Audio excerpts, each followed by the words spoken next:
John, welcome to the Democratizing SEO podcast. How are you doing today?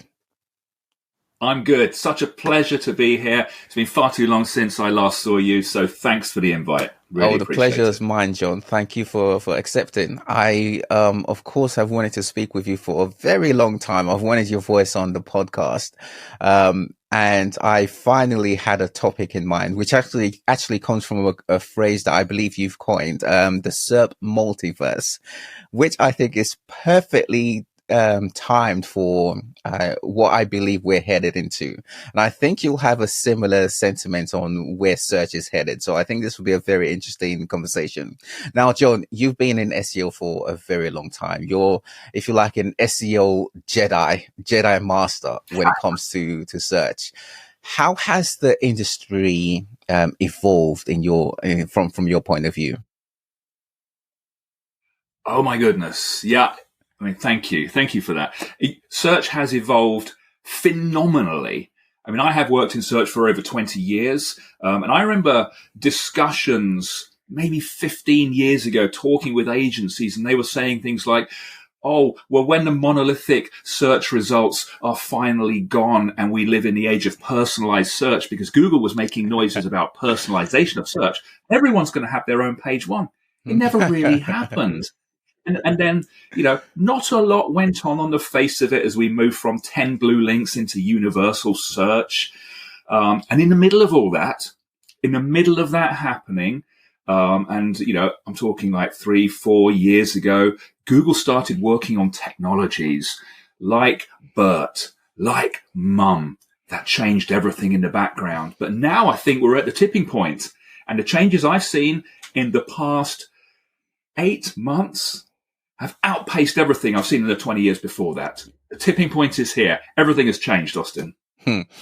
Oh, it's interesting you say that, because I have the same sentiment as well. I believe we're about to see the biggest change in the history of search. I think this will be bigger than all the algorithms we've had to date, the changes that are about to come. And I used to say 1 to 3 years, and I think it can be as early as a few months, like I think November, potentially. Yeah. You know what? I totally agree. And I had, you probably can't see it on my whiteboard, but, I was with some clients recently, and I illustrated like a line across the board. And I said, the past 20 years is about that far apart. And if you're listening, it's like about 6 inches. And the next 12 months is about 10 times that. The amount of change that we're seeing, I've cut down my use of Google, because why go to one search engine? If I'm looking for a new men's blazer, for example, I used to be happy going to one search engine, clicking the top result, takes me to GQ, and I read that and I take their advice. But now when I've got technology that's capable of analyzing multiple websites and coming back to me and giving me much more personalized results, that's what I want. That's what I want. And it looks like SGE is going to drop completely for everybody in December, and that's fast changing. But, the chat GPT, Claude, these technologies are phenomenal. Never before has search seen so much change. You've coined a phrase, as I mentioned earlier, the SERP Multiverse. I thought when I came across this, I was like, oh, wow, this is just perfect. It was very timely to all the research I'd been doing. And I came across it just after Google I/O. And I was like, okay, he knows. I thought to myself, he knows. For listeners and viewers, what is the SERP Multiverse? Well, the term came from my love of physics initially, and multiverse theory. But I started looking, and I spent a lot of time with my sleeves rolled up analyzing the SERP and people's obsession with trophy terms. And I was talking with one client that got upset because they dropped off page 1 for the term Balenciaga. And I said, why? There's no such thing as a Balenciaga. There's no such thing, maybe it's Balenciaga trainers or men's Balenciaga trainers or Balenciaga something. But why are you obsessed with that? So I'm looking at the way people interact with the SERP. What's the first thing that happens when you search, for example, for best trainers? What's the first thing that happens? Google gives you autocomplete. Autocomplete are predictions. Predictions, not suggestions. They're predictions based on what other people have successfully searched for. And arguably, these predictions are better than the original trophy term. So you search for men's trainers, you'll get a SERP. We call that SERP 0. But before you get to SERP 0, autocomplete can take you best men's trainers for the gym.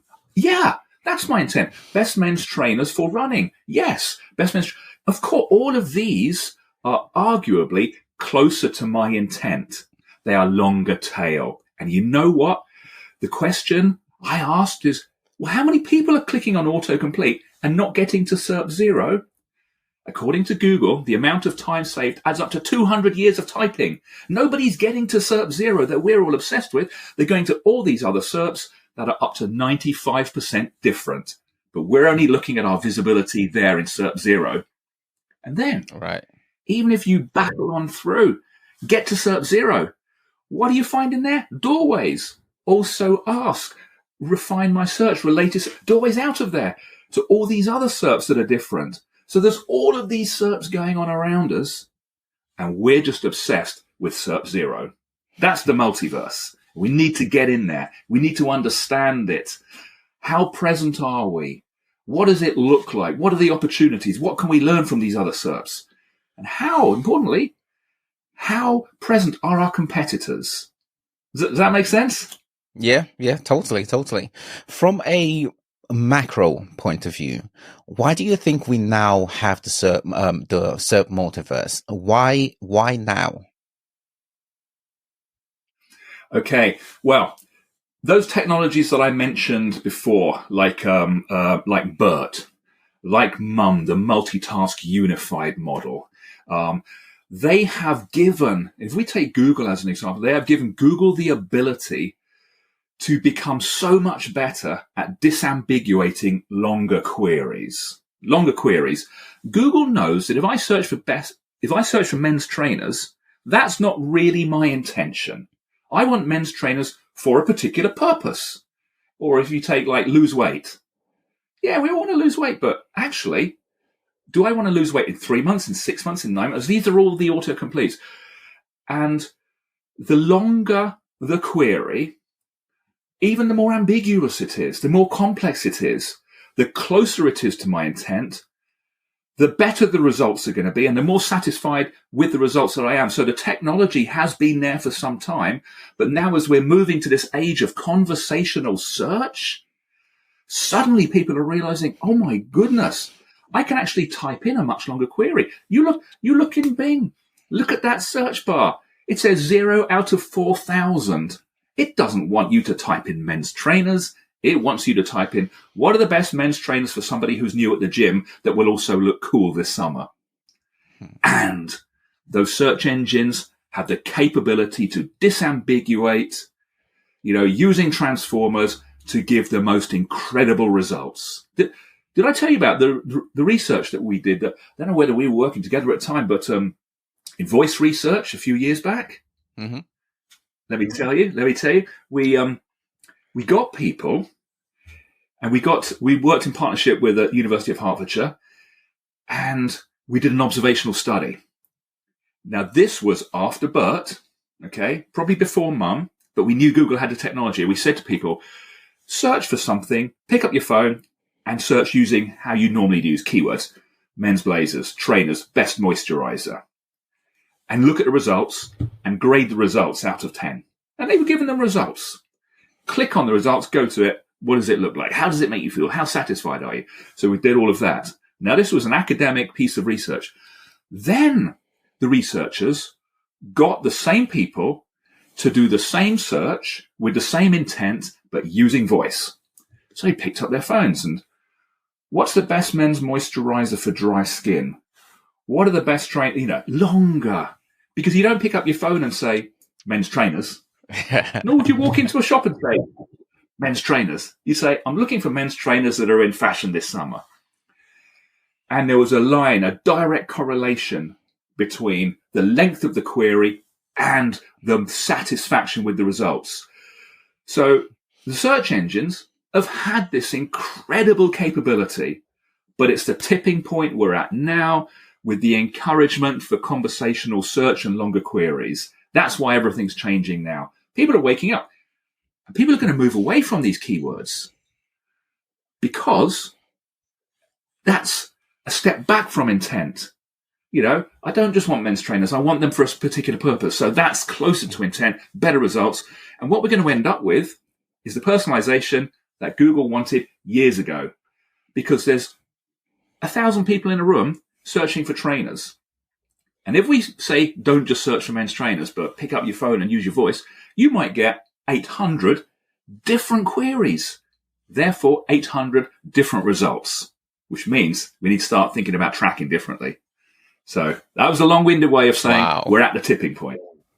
Wow. This, over the weekend, so we've recently had Wimbledon finish off over the weekend. And I was curious to find out how many Wimbledon championships, Grand Slams, Andy Murray had won. I knew he had won one, but I wasn't sure whether it was one or two. And secondly, I wasn't sure who he had beaten the second time. So I searched for Andy Murray Wimbledon championships, and I was astounded at how long it took me to find the answer that I was looking for. And I relate this to the term speed. When SEOs, when we think of speed, we think of, let's make our websites faster. Google wants us to make our sites load quicker, so that's what we need to do, optimize the speed of the site. However, there is a second aspect of speed, which is to serve users and for users to find what they're looking for quickly. And I think we're now at a stage where Google is now focusing on that element of speed for users. And this ties into nicely with SGE, as Google has said themselves, they're aiming to make the research phase a lot quicker. Why does one have to click on several sites? Over the weekend, I clicked on 3 sites before I found what I was looking for. Why couldn't I just have that information within the SERPs itself? And this is what we're seeing with the SGE and the SERP Multiverse. What is your take on Google's focus on speed for the users?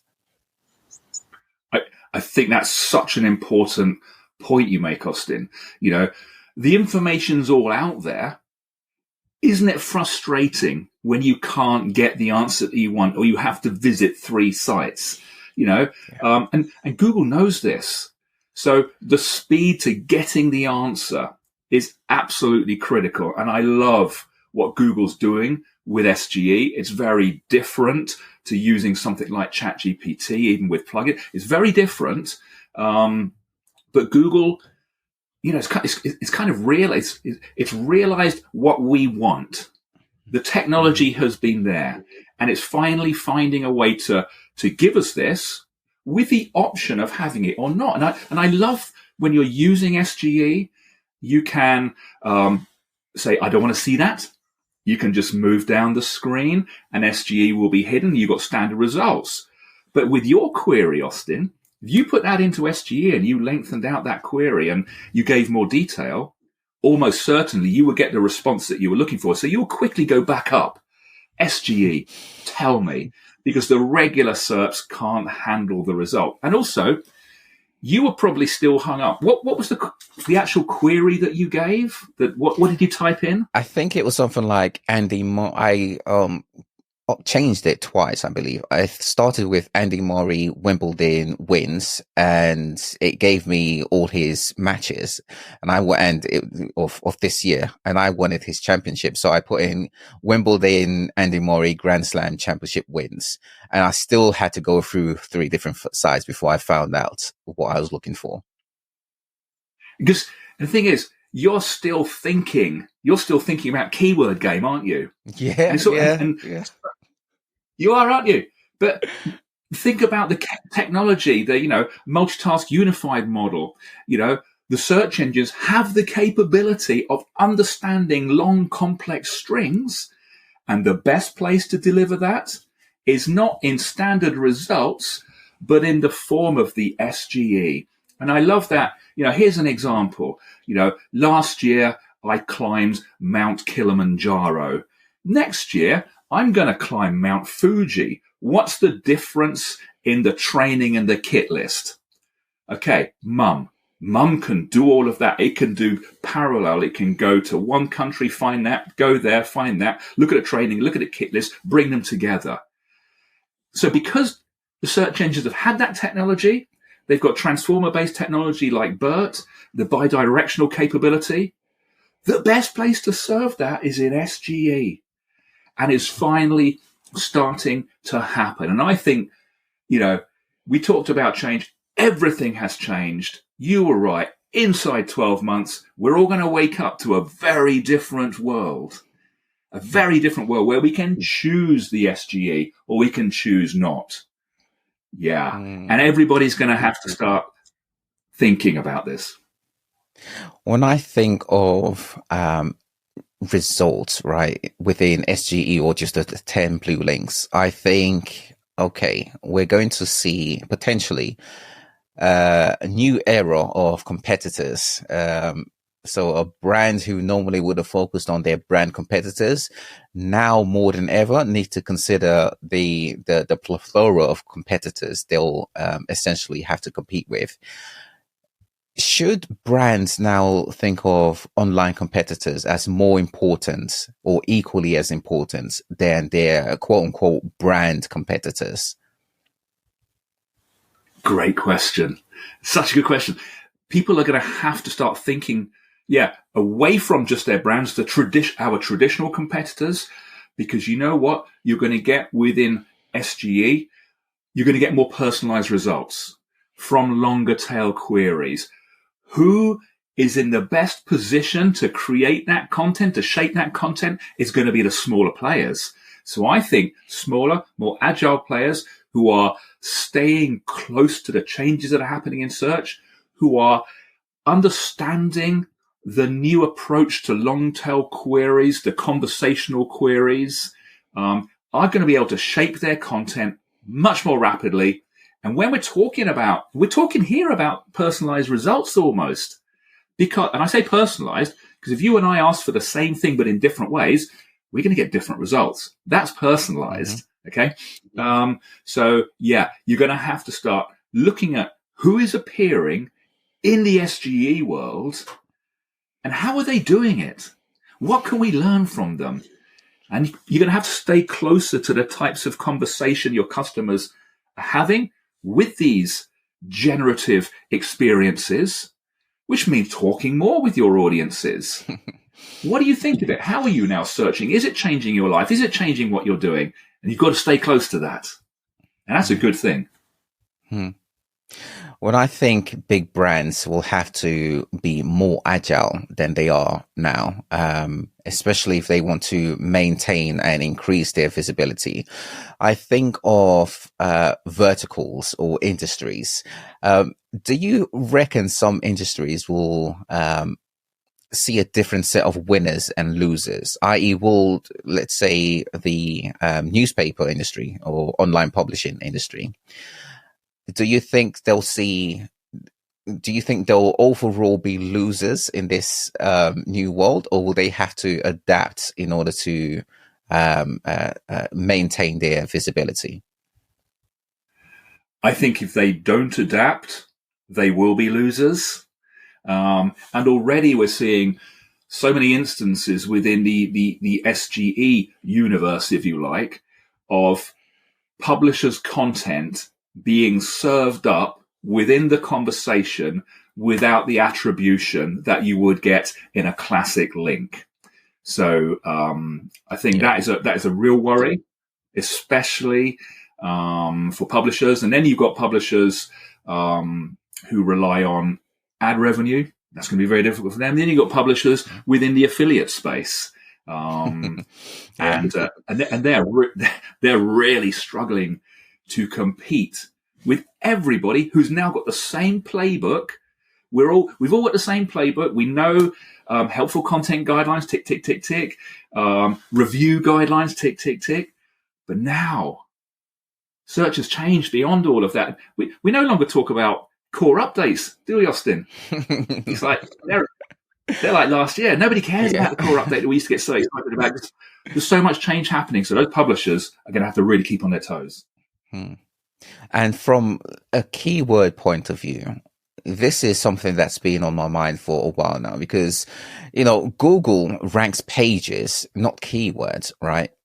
Yet SEOs, we've almost trained ourselves and business leaders to consider keywords. Are we going to see, or are we going to have less focus on keywords and more on pages or entities in the coming months and years? I believe 100%. And I'm thinking coming months. So We're obsessed with keywords. We're obsessed with volume of keywords. What's your average monthly search volume? Oh, the average monthly search volume for moisturizer, is how many thousand? Let's focus on that. Actually, no. And that comes back to my multiverse. Nobody wants moisturizer. You don't walk into a shop and say, moisturizer. You walk into the shop and say, I want moisturizer for dry and flaky skin that's slightly oily in places. And now we've got the capability to do that. So businesses need to understand that everything has changed. The search bar now says 0 out of 4,000. They're pushing the primary input mechanism of voice because there's a microphone there that's bigger than a tiny keyboard. And when people realize that, pick up my phone and I say, what's the best moisturizer for this X, Y, and Z, and that has SPF in it, that is targeting content. So we need to be better at shaping our content, at optimizing it for the intent of the audience, and making better connections between our content. Because we talk about content hubs, we've got to get smarter at doing that. And the better we get at making connections between our content within an entity group, the better Google will understand it, and the more likely we are to be returned in organic, and the more likely we are to be able to participate in the generative conversation. So keywords, stop obsessing. So where does this leave keyword ranking? This is a staple within reporting, right? Every SEO report has some form of keyword reporting data set. Is this now going to take a backseat, or is it going to be thrown out completely? Gosh, we need a whole day on this one. It's going to take a while to stop the obsession, and every time I sit down with a client, I start to talk about the multiverse terms that take you into different SERPs that you're actually not in. Hey, client, you're obsessed with this keyword term. You're tracking for that keyword. But do you know what? There's an alternative longer tail keyword here with a much lower search volume that's actually much closer to intent and is more likely to lead to purchase. So we need to start thinking about equivalent queries. Now, let's use voice as an extreme example of that.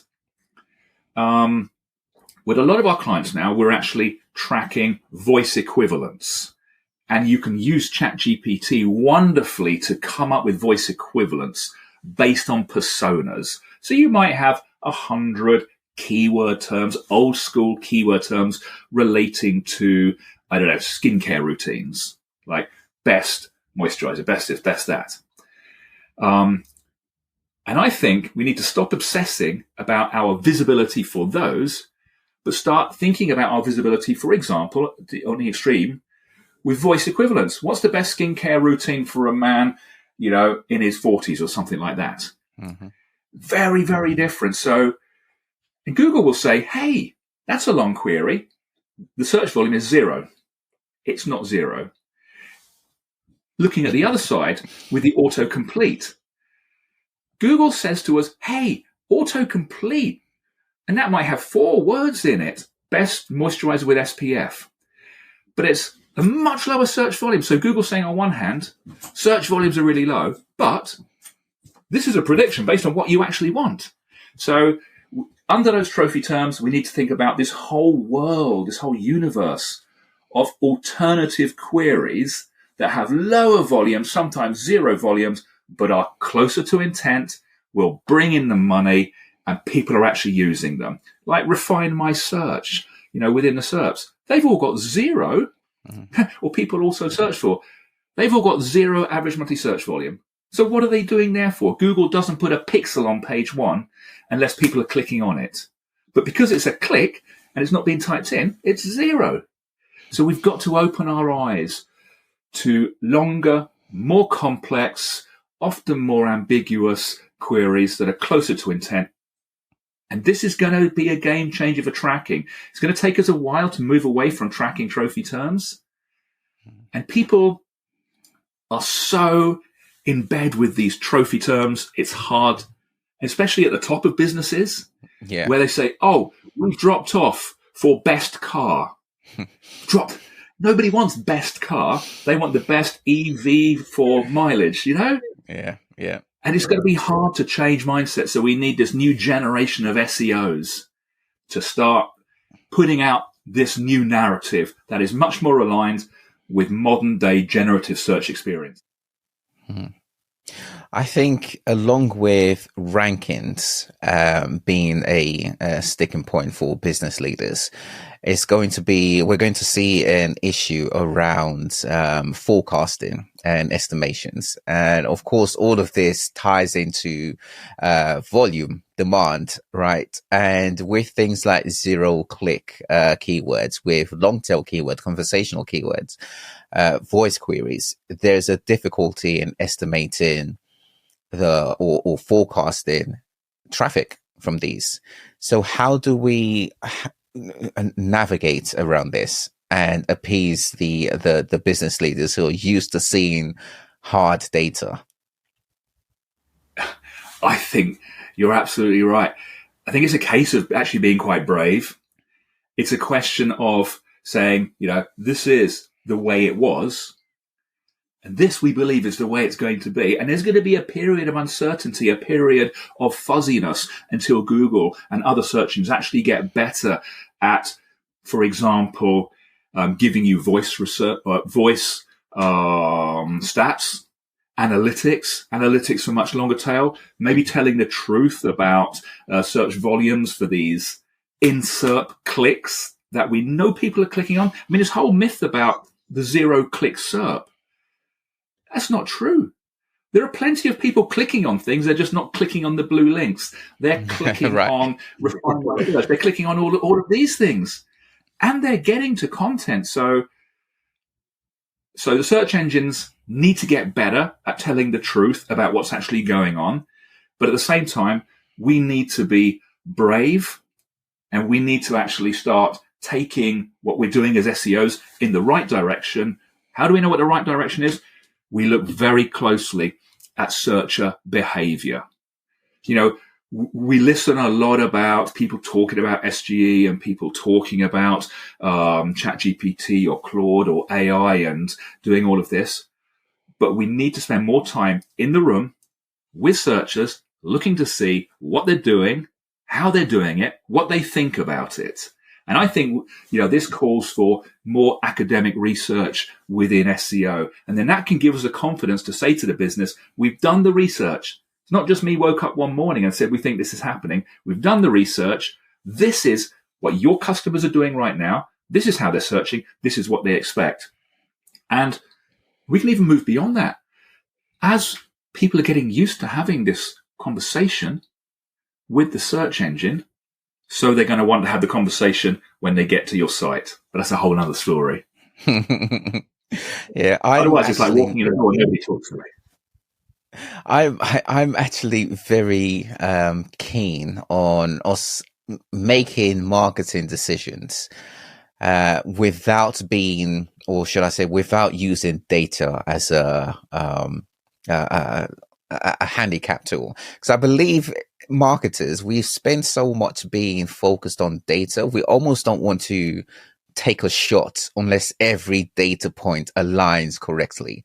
And I think us not necessarily having the quote unquote right data set will put us in a position where we have to know our audience, right? We have to be very much focused on who our audience is, what we as a product, service, whatever have you, do for the audience we want to target, and almost informing this to Google so that Google, the machine, is also clear about this so that they can present us to the target audience that we want. Because, of course, the audience we want are Google's audience.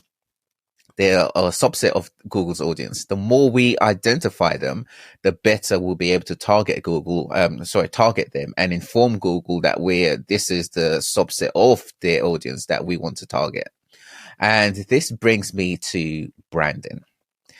How important do you think branding is going to be within the SERP multiverse?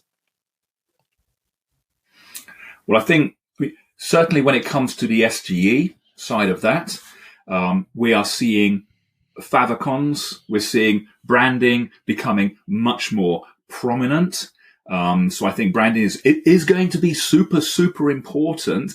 But just to link back to what I was saying previously, it's very hard to get big brands to have faith in maybe a gut instinct, or even based with academic research, this is the direction you guys need to be headed in. I think the smaller brands, the more agile brands, who can actually go and see what's happening, see what their customers are doing and the way that they're changing, they're going to have a significant advantage. With that agility, they're more likely to appear within the SGE sphere, within that part of the multiverse. And they are, I think, going to start winning over those bigger brands who are saying, let's wait another 12 months. We can't make any changes at the moment anyway. It's not in the roadmap. Let's think about 2025. So small brands, big advantage. Yeah, I think there's going to be an increase in those bigger brands wanting to have a cheat sheet. And I'm thinking, my suspicion is that user-generated content is going to be more valuable to the bigger brands, and it's going to potentially take the place of, I think it will be the equivalent of the way bigger brands work with influencers now. The difference is influencers, of course, they need a big audience and in order to essentially get the deal from the big brands.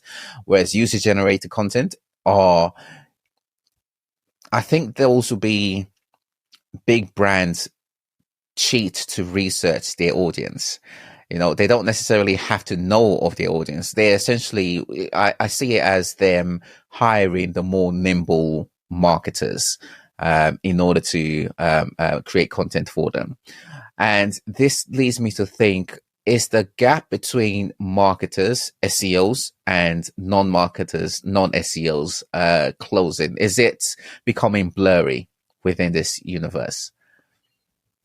Well, the thing is, I think we've had it super easy for like 20 years in search because everybody knew search. And we stopped talking about it as a dark art and SEO like years ago, and everybody kind of knew how it worked. And, we had the dialogue and, search managed to get out of it, or SEO got out of its swim lane in the boardroom, and people are starting to use search data and stuff like that. But suddenly we woke up in 2023 and nobody really knows what's going on. Nobody really knows where it's going. And the search engines are giving us, bits of information. So I think there is now more confusion. There is now more uncertainty.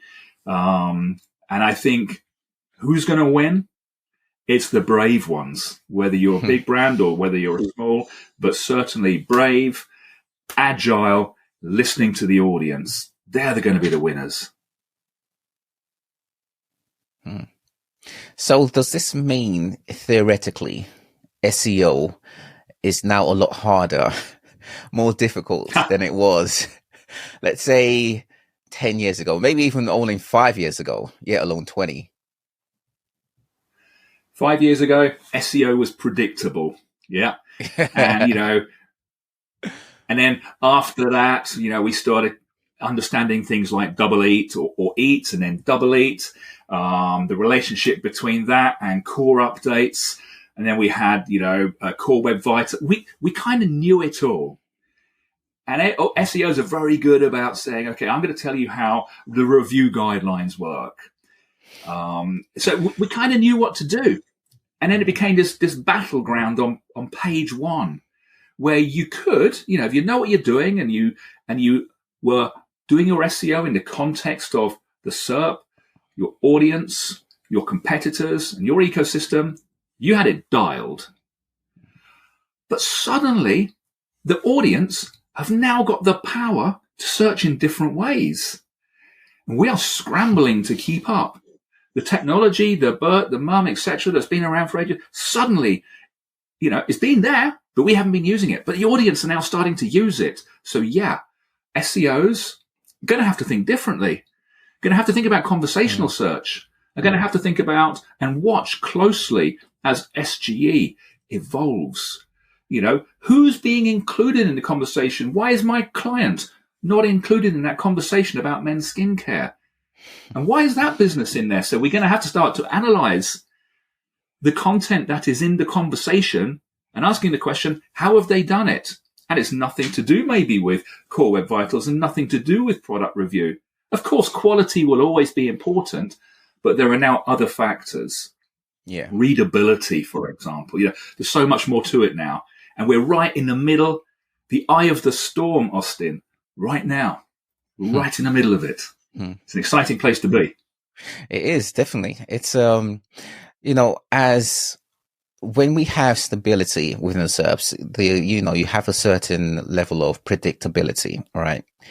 And Pi Datametrics, you guys are brilliant at being able to be forefront of what's happening within the SERPs. But with the changes that's occurring, how do you guys stay forefront and ahead of competitors in order to provide SEOs with value that they can provide to clients or stakeholders? Yeah, such a good question. So this stems with our understanding of what people want and what they need to create intent-led content strategies that actually work. And you've got this dynamic of three things at play here. You've got the business that's creating content. And that business is creating content because it wants to connect with the audience. And then you've got the audience up here who are searching. And every time they pick up their phone, they're searching with intent. That's the micro moment. Then you've got Google over here. Other search engines are available. So you've got Google who's looking at the content to try and work out which content matches the intent of the audience. And then Google's looking at the audience again, seeing how are they searching. And in the middle of all of this, Austine, you've got this incredible data. And that's what we have. Okay, so this data can answer questions like, what are your audience looking for? So we can get that from Google. Or what are they looking for? What questions are they asking? What are they thinking about? And that's informed by what content are they consuming. So we take all of that data, and then that means when you sit down as a content creator to optimize your content, you are no longer doing it in isolation, but you are doing it in the context of four things. Number one, the SERP. So we have the ability to extract all of the features within the SERP. Are images important? Yes or no? Are they more important than last week? What about video? What about answer cards? So the SERP is important. We get those questions from people also ask. So we can do that. So the context of the SERP, the context of our competitors. And you don't need to just look at your competitors today, because I want to know who's doing well today for what I want to position for. How long have they been there? Where have they come from? Or what have they done to get there? So you need to go back over time and look at their performance. You need to look at the dates they improved and overlay algorithms, which is the third thing, that algorithmic context. And finally, if you want to avoid my favorite subject, cannibalization, you have to optimize in the context of your ecosystem. Because if you don't do that, you either end up with cannibalization or you don't get the authority injection. So that's what the platform enables people to do, to optimize contextually. And what a content creator needs to be sure of is that every single piece of content that they add starts to add value, So that's the idea behind the data. It gives you a significant advantage, and it just helps you to analyze all of those elements and make the right decision. Yeah. I like to say, when it comes to SEO, looking at it from a macro point of view, and I'm sure you will agree with this as someone who works very closely with a variety of brands, it often comes down to who's able to implements their SEO strategy quicker. And often it comes down to who's able to perform their SEO strategy the best. And what that means is, if you have company A and company B, from an SEO point of view, it's the SEO in company A versus the SEO in company B, and ensuring one is always forefront within SEO, using tools, using something like Pi Datametrics, is important, because SEO, as we mentioned earlier, is becoming a lot more difficult, and the comprehensiveness of it makes it, I personally think, better overall, but it is more difficult. It is more difficult, and that's why it's so important that you create your content strategy, align it with intent, and optimize based on data. Now, we were working with a large business in the e-commerce space recently. So we were doing a really good job at aligning content with various algorithmic requirements like product review, helpful content, etc. Getting that right. But then the data was also telling us that competitors' refresh rates were as much as twice a week. And then we noticed, using the data, that competitors were actually extracting the questions from people also ask, using that to refresh their content. So you can only keep on top of all of that with some data. So more important than ever. And I guess, SEOs still need good knowledge. They still need to be up to date, but they, above all, need incredible data to do their job efficiently, because it's too competitive now. If you look at, for example, e-commerce, you look at the affiliate space, it's savage. People are looking at page by page, looking at their revenue for this page over the past 30. What days did it drop? Why did it drop? Who moved up? Did I just move down? Did something change? So there's less guesswork for an SEO, more data informed decision. So, Jon, we have the SERP Multiverse. Are you anticipating we'll see multi-platform searching? What I think is, instead of a platform just reporting on the SERP for these keywords, we're going to be able to say, you know what, that's SERP 1 or SERP 0, but bear in mind there is SERP 1, SERP 2, SERP 3, SERP 4, SERP 5. How do we do that? Simple example, you could have SERP here, you could have SERP for autocomplete version of those queries, 95% different. So that's another SERP. You've got voice equivalence, very, very different. You've got the Refine My Search, very, very different. So we have to move away from reporting on one SERP for one set of keywords to multiple SERPs for multiple alternatives. That's the SERP Multiverse. And when we do that, in all of these SERPs, so no longer just one page, one report, but just like this, imagine this three-dimensional view. How present am I? Not just in a SERP. Now you could say, we've got a visibility score of 67. Brilliant. What, in that SERP that nobody's going to, because they're all going on autocomplete and they're all jumping out of it. But how present am I?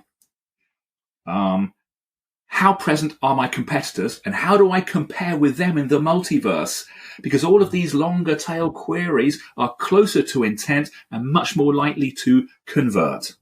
So we're actually going to come all the way back to where we started, where Google was trying to get to like 15, 18 years ago with personalization. But it's not going to be personalization based on your behavior. It's going to be personalization based on the type of query that we perform. And I love the way it's come full circle. So because we now have the capability of moving away finally from that keyword game that we're so obsessed with that gives us SERP 0 to all these different alternatives, your results are finally going to be different to mine, Austine. Yeah. Going to be different to the guy next door. We're going to be different. So we're going to have to start monitoring that in different ways. Yeah. It's all going to change this year. I'm also considering other platforms such as other social media platforms, namely TikTok. I have to say it's been a platform that's been on my mind for about 18 months now. And my thinking, and it's been on my mind because I noticed about 12 or so months ago that TikTok are actively promoting people to search for stuff. And, for years, especially during the lockdown, the FYP was the big feature within TikTok. I now believe their search aspect, which is literally just another tab on the platform, is something that they are actively working on. I noticed they're starting to show Wikipedia results, not as a video, but as text within their search functionality. So this is something they are working on. And this, of course, means they're clearly going after Google's user base. And if you look at it from a macro point of view, Google and social media, they share the same user base, whether they're on search or social media. So I'm wondering, are people going to be searching on the tool or platform that they are on? And if this is the case, are we likely to see Google lose their market share? I think we are, yes. Yeah, and TikTok, with the audience that they've got and the phenomenal algorithm that serves up this addictive stream of content, moving into search is an obvious step. We're seeing Facebook doing similar things as well, with those, they're mimicking what TikTok's doing with those consumable videos, those short videos. So I think Google, this is the reason why Google suddenly got Larry and Sergey back in the boardroom. Get off your yacht, Sergey. Come back. We need to stem this loss of audience, because finally in 2023 there are viable and better alternatives. I mean, have you reduced your use of Google, Austine? I spend more time on TikTok these days, I have to say, but it fluctuates between me just being curious and wanting to be entertained by what's on there, to me researching based on my interest around SEO, because I do believe, I've had a suspicion that they are a threat to be reckoned with, and I have a personal belief that this is part of what's influencing Google to make changes quickly. Yeah. I think, TikTok is phenomenal. I try not to use it because once you're in there, that's it. Suddenly, yeah, it's addictive. It's addictive because that algorithm is incredible. Yeah. Is incredible. And you know what? If you want a quick answer to something, how do I do this, or how do I do that, or how do I produce that script? TikTok is brilliant. It actually, it tells you what you need. Yeah. It tells you what you need, and it's been super agile. So Google is making changes, and SGE, it's okay, but it's not as good from a conversational perspective as ChatGPT, as Claude, which have incredible long, short-term memory, that I can have this wonderful conversation and come up with what I'm looking for. Whereas if you look at Google's SGE, when you have a conversation with it, it almost just refines the original query. Yeah. So it's not a true conversation. So I think if they fix that, that's going to be a game changer for them. But they are losing audience across the board to TikTok, to other forms of generative AI, to more conversational platforms. So I think it's an interesting time for them. So in terms of time frame, how long do you think it will be before we have SGE released globally, let's say? Well, my prediction is December. And I say December because that's when the trial ends. And, looking at what Google's done in the past, it would make sense. And that seems like a good time frame. So, small brands, get moving. Big brands, get off your butts and start taking this seriously. Start informing the rest of the organization that these changes are happening and we need to start turning this ship, because those big ships take a longer time to turn. So I think December.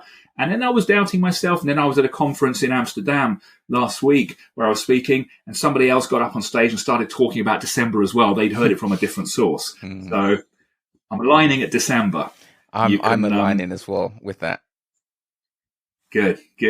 So we can work out in December whether we're right or wrong, and you can replay this clip. Yeah. You heard it here first. Jon, it's been fascinating speaking with you. Is there anything you'd like to shout out or rave about? Well, I can shout out about Pi Datametrics. If anybody wants to see, for example, how we are using the data to analyze your performance in the voice landscape within the multiverse, then I'd love to be able to do that. But I just want to say thank you so much for your time, Austine. It's been such a pleasure having this conversation with you. We could talk all day. Let's not leave it so long next time. So I'm humbled to be here. Thank you. Oh, thank you. Thank you for your time, your insights. It'll be interesting to see if December is the mark in the sand. And if it is, then I'll be happy to have you back on so we can wax poetic some more about SEO. Wonderful. I look forward to that. Thank you so much. Thank you so much, Jon. Cheers. Bye now. Take care. Bye-bye.